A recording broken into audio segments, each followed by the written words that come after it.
자, 윤 총장 징계가 끝나면 추미애 장관도 사퇴할 거라는 건 일반적인 예상이었습니다만 오늘 곧바로 사표를 낸 건 좀 놀랍습니다. 이걸 어떻게 봐야 할지 정치부 김수홍 기자에게 좀 물어보겠습니다. 자, 김 기자. 네. 추 장관 사퇴가 예상보다 빠르고 또 상당히 전격적입니다.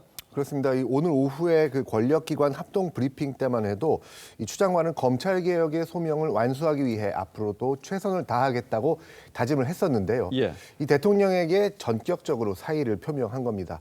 여권에서도 징계일이 나오는 그 당일에 사의를 표명할 거라고는 예상하지 못했다는 분위기입니다. 자, 그렇다면 이건 본인의 선택으로 봐야 합니까? 아니면 뭐 일종의 자의반 타의반 같은 거라고 봐야 합니까? 사실 뭐 야권은 물론이고요. 여권 내에서도 추 장관이 어느 정도 있다가 물러나야 된다. 뭐 동반 퇴진이 됐든 순차 퇴진이 됐든요. 그런 의견은 있었던 것이 사실입니다. 하지만 이 청와대로서는 추 장관을 경질할 경우, 이 추윤 갈등 국면에서 경질할 경우 검찰 개혁의 명분을 잃을 수 있고 또 이제 후임을 찾는 것 역시 마땅치 않았을 겁니다. 예. 이 문재인 대통령은 검찰총장 징계를 둘러싼 혼란을 일단락 짚고 법무부와 검찰의 새로운 출발을 기대한다고 했는데 그런 맥락으로 풀이가 됩니다.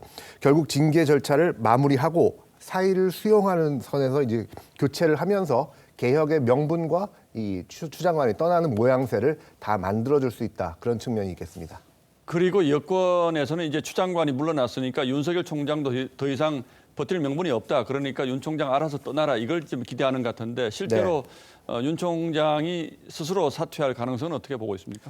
네, 일단 그 윤 총장의 의중을 비교적 잘 파악하고 있는 이 측근 인사의 얘기를 들어보면요. 예. 윤 총장은 정치적 고려보다는 이 검찰의 정치적 중립성을 지키기 위해서라도 명분 없는 징계에는 물러날 수 없다. 뭐 이런 기류라고 전했습니다. 예. 야당도 오늘 이 추 장관의 사표를 전략적 계산에 따른 정치 행위로 평가를 했는데요. 국민의힘 최형두 원내대변인은 추 장관의 사의 표명을 이 물귀신 작전이라고 표현하면서 평가절하했습니다. 특히 청와대가 법무부 차관을 이용구 변호사로 교체한 뒤 오늘 정직 2개월의 그 윤 총장에 대한 징계를 내리고 추 장관의 자진 사퇴까지 이 큰 밑그림 속에서 움직였는데 그 그림에 따라 퇴진하는 건 어떤 프레임에 걸려드는 거라는 게 야당의 판단입니다.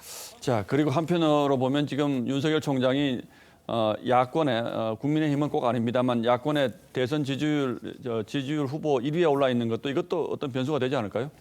그렇습니다. 일단 이 윤 총장의 거취는 이 단순히 본인만의 문제가 아닐 뿐더러요. 검찰 전체 조직 전체가 일단 이 추 장관의 조치에 반발했던 상황이어서 검찰의 중립성까지 고려하지 않을 수가 없는 상황입니다. 예.